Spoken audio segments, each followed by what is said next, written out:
Once again to welcome to Profit Laddu. आज करते हैं न्यूज़ की शुरुआत। तो चलते हैं एक बार मार्केट को ओवरव्यू कर लेते हैं, जिसमें इंडियन मार्केट को अगर आज देखें तो काफ़ी तेज़ी देखने को मिल रही है 2-3 दिन से मार्केट में। इवन जैसे आप अगर निफ्टी को भी देखोगे ना, तो निफ्टी में 1.39 की बढ़त है, सेंसेक्स में 1.46 की, इवन बैंक निफ्टी में 2.32% की बढ़त है। और यूएस के मार्केट में भी काफी तेजी देखने को मिल रही है। वैसे आपको पता ही होगा कि अगर यूएस के मार्केट में तेजी है तो इंडिया का मार्केट तो उछलता फिरता है। तो कहीं ना कहीं पॉजिटिविटी तो है, लेकिन देखते हैं मार्केट को किस तरह से जो इंटेलेक्चुअल लोग हैं वो किस तरह से देख रहे हैं। तो आज उसके बारे में भी काफी सारी चर्चाएं थी न्यूज़पेपर्स में, मैंने देखा, तो उसे देखते हैं फिर आगे। जैसे इसमें लिखा हुआ है कि जैसे Sensex jumps 100 points and Nifty jump hits 23,600। तो इसके पीछे का रीजन क्या है? इसके पीछे का जो सबसे बड़ा रीजन है दैट इज कि फॉरेन पोर्टफोलियो जो इन्वेस्टर्स हैं उनका इनफ्लो बढ़ गया है। Stood at the 7,470 crore rupees on Friday को उन्होंने बाइंग की। उसके बाद में एफपीआई जो फॉरेन पोर्टफोलियो इन्वेस्टर्स हैं bought equities worth 3,239 crore Thursday को की उन्होंने 20 मार्च को, and lifting hopes of the possible turn around in FPI sentiment towards the Indian stock market, कि कहीं ना कहीं उनका जो सेंटीमेंट्स है वो चेंज हुआ है इंडियन स्टॉक मार्केट के प्रति। इवन एक जो वीके विजय कुमार जी हैं जो चीफ इन्वेस्टमेंट स्ट्रेटेजिस्ट हैं एट जियोजिट फाइनेंशियल सर्विसेज में, उनका क्या कहना है? वो ये कह रहे हैं कि जो मार्केट में जो बुलिश ट्रेंड चल रहा है, देखो बुलिश ट्रेंड तो ठीक है, अच्छा है, लेकिन इसमें ये भी कह रहे हैं कि विजय कुमार जी एडवाइसेस करते हैं कि बी केयरफुल, बिकॉज जो यूएस ट्रंप डोनाल्ड ट्रंप की जो रेसिप्रोकल टैरिफ है उसकी डेडलाइन क्या है? 2 अप्रैल 2025। उस दिन से वो स्टार्ट हो जाएगी जो उसकी टैरिफ है, यूएस की जो टैरिफ है। तो उसको भी हमें जैसे जैसे वो टैरिफ की जो डेट है वो नजदीक आ रही है, उसको भी हमें इग्नोर नहीं करना चाहिए। इवन जो हमारे दूसरे एक जो मार्केट एनालिस्ट है एम्बारेश बालिगा जी हैं, जो उन्होंने वो क्या कह रहे हैं कि जो निफ्टी है is another rise 200 to 300 points from here. I believe that the market may not react well, कि उस तरह से रिएक्ट नहीं कर रही मार्केट। अनसर्टेनिटीज अराउंड अप्रैल 2 जो है, जो अनसर्टेनिटीज है, अनिश्चितताएं हैं, एट दैट डेट अप्रोचेस, कि जब तक वो डेट आ रही है तब तक जरूर जो अनिश्चितताएं हैं वो आएंगी। तो दिस में एक्सपेंसिव एक्सपीरियंस एक correction towards the end of this week. तो एंड ऑफ दिस वीक तक कहीं ना कहीं करेक्शन आएगा मार्केट में। तो ये कहना चाह रहे थे, ज्यादा खुश होने की जरूरत नहीं है, मार्केट वैसे रिबाउंड कर रही है, मार्केट सेंटीमेंट ठीक हुए हैं, लेकिन जो ट्रंप की टैरिफ है उसको भी हम इग्नोर नहीं कर सकते हैं। और जितने भी एनालिस्ट हैं वो यही कह रहे हैं कि ट्रंप की टैरिफ को इग्नोर नहीं किया सकता। जो 2 अप्रैल 2025 है वो भी तारीख नजदीक आती जा रही है, और इवन ये कह रहे हैं कि जो लास्ट वीक है उसमें कहीं ना कहीं करेक्शन देखने को मिल सकता है। चलते हैं अगली न्यूज की तरफ। जो अगली न्यूज है,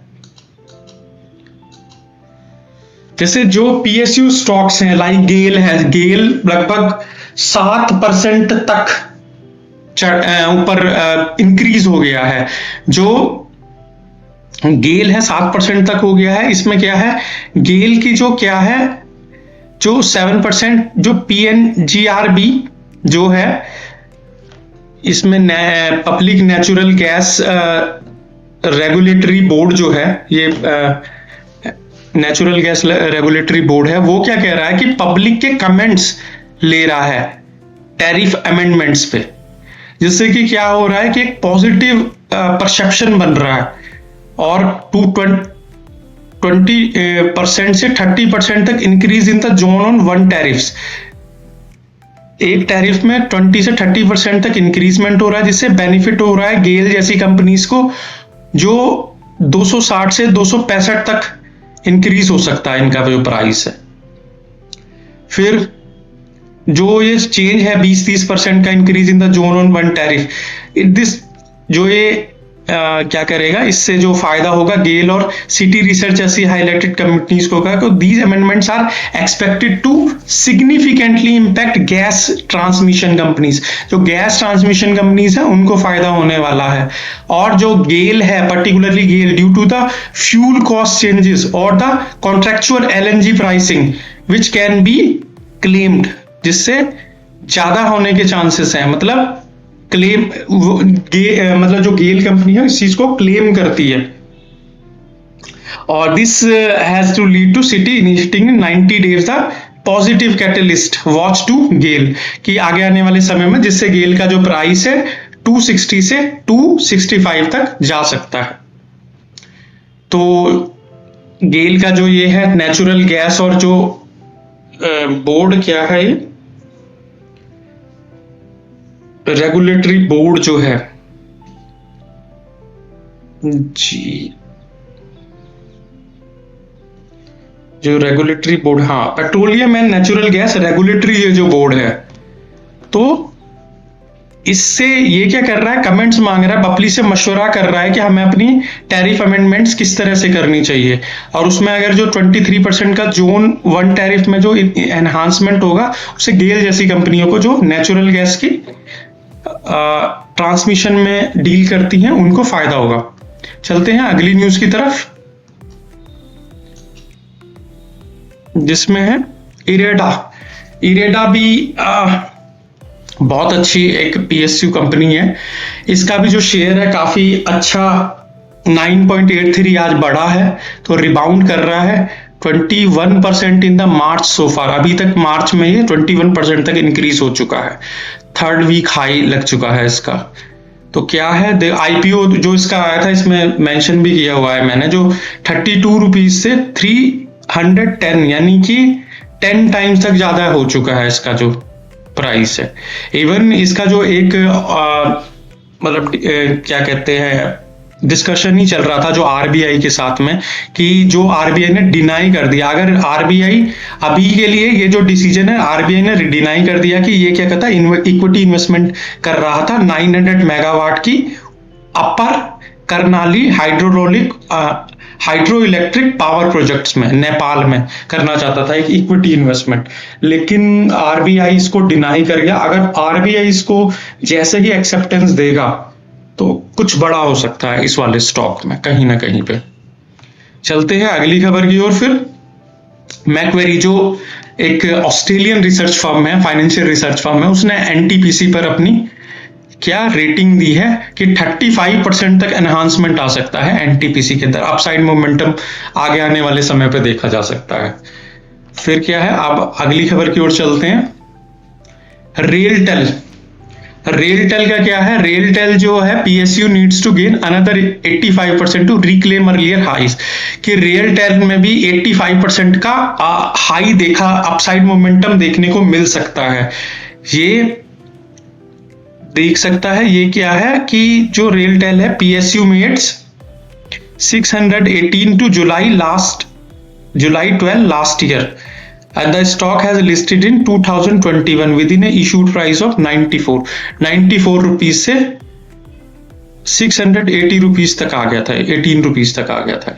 तो काफी इसमें हाई देखने को मिला 12 ये जो लास्ट 12 ईयर्स में, July 12 और लास्ट ईयर, अच्छा लास्ट ईयर की तुलना में। फिर चलते हैं अगले न्यूज की ओर, जिसमें पावर मैक कंपनी है, एक कंस्ट्रक्शन कंपनी है ये एक, तो इसमें इनको ऑर्डर मिला है भेल से, और जो स्टॉक का प्राइस भी है वो लगभग 17% तक इंक्रीज हुआ है आज में केवल। तो ये भी बहुत अच्छी बात है। देखो कोई जो भी कंपनी है जिसका प्राइस नीचे गया है या ऊपर गया है, इंक्रीज हुआ है डिक्रीज हुआ है, वो तो दिखाई देता है, बट वो किस वजह से हुआ है वो पता होना बहुत जरूरी है। जैसे ये 597 करोड़ का इनको भेल से ऑर्डर मिला हुआ है, तो और 50% तक ये फ्रॉम मार्च लो से 50% तक ऊपर इंक्रीजमेंट हुआ है अभी इसका। उसके बाद चलते हैं अगली खबर ICICI bank share price target raise to 1453 भाई। SBI सिक्योरिटीज ने दिया है कि 10% का अपसाइड मोमेंटम देखने को मिल सकता है इसमें, जो ICICI बैंक का शेयर प्राइस है, क्योंकि इसकी जो sitting the strong lawn growth, इसकी लॉन ग्रोथ भी काफी अच्छी है, स्टेबल एसेट क्वालिटी और इंप्रूविंग कॉस्ट इफिशिएंसी के कारण इसमें 10% का अपसाइड मोमेंटम का रेटिंग दिया उन्होंने। फिर चलते हैं हम अपनी अगली खबर की ओर, जिसमें कोटक महिंद्रा बैंक है। इसके अंदर भी 3.5% का इंक्रीमेंट हुआ है और ये 50 वीक हाई को टच किया है जब से इन्होंने appointing the Bhavnish Lathaiya as the CTO, chief technical officer बनाया है इन्होंने जब से, तो 3%, 3.5-4% का इसमें इंक्रीमेंट हुआ है इसके प्राइस में। फिर चलते हैं अगले शेयर, जैसे वारे एनर्जीज है। वारे एनर्जीज में क्या है, वारे एनर्जीज भी 3.5-4% का इंक्रीमेंट हुआ है। न्यूवामा जो एक फाइनेंशियल रिसर्च फर्म है, उन्होंने इसको रेटिंग दी है। वो रेटिंग क्यों दी है कि इसमें इंक्रीजमेंट होगा, यानी बाय की रेटिंग क्यों दी है, उन्होंने इसमें लिखा है कि ये 25% ग्रोथ इन मॉड्यूल कैपेसिटी में 25% की ग्रोथ है इनकी, और cell capacity going up to 8x, 8 गुना हो गई है सेल कैपेसिटी में ग्रोथ, और 6 gigawatt surge in the new water capacity, यानी वाटर कैपेसिटी बढ़ाई है इन्होंने। इसी वजह से न्यूवामा इनको बाइंग की रिकमेंडेशन दे रहा है। चलते हैं अगली खबर की ओर। अब खबर तो कोई भी नहीं है। Thank you so much. अगर अभी भी आपने मेरे चैनल को सब्सक्राइब नहीं किया है, मेरी वीडियो को लाइक नहीं किया है, तो please subscribe my channel, like my video. तो ओवरऑल यही था मार्केट में कि जो कंक्लूजन देखा जाए कि थोड़ा सा अवेयर रहने की जरूरत है, बिकॉज जो ट्रम्प की टैरिफ है उसकी डेट आगे आ रही है और लास्ट वाले वीक में थोड़ा करेक्शन देखने को मिल सकता है, और जो PSU स्टॉक्स हैं उसमें थोड़ा तेजी है, काफी तेजी है। फिर भी बहुत सारे स्टॉक्स हैं जो थोड़ा लोअर हैं, बट जो मोस्ट ऑफ द जो PSU है उनमें आज काफी तेजी देखने को मिली है। Thank you so much.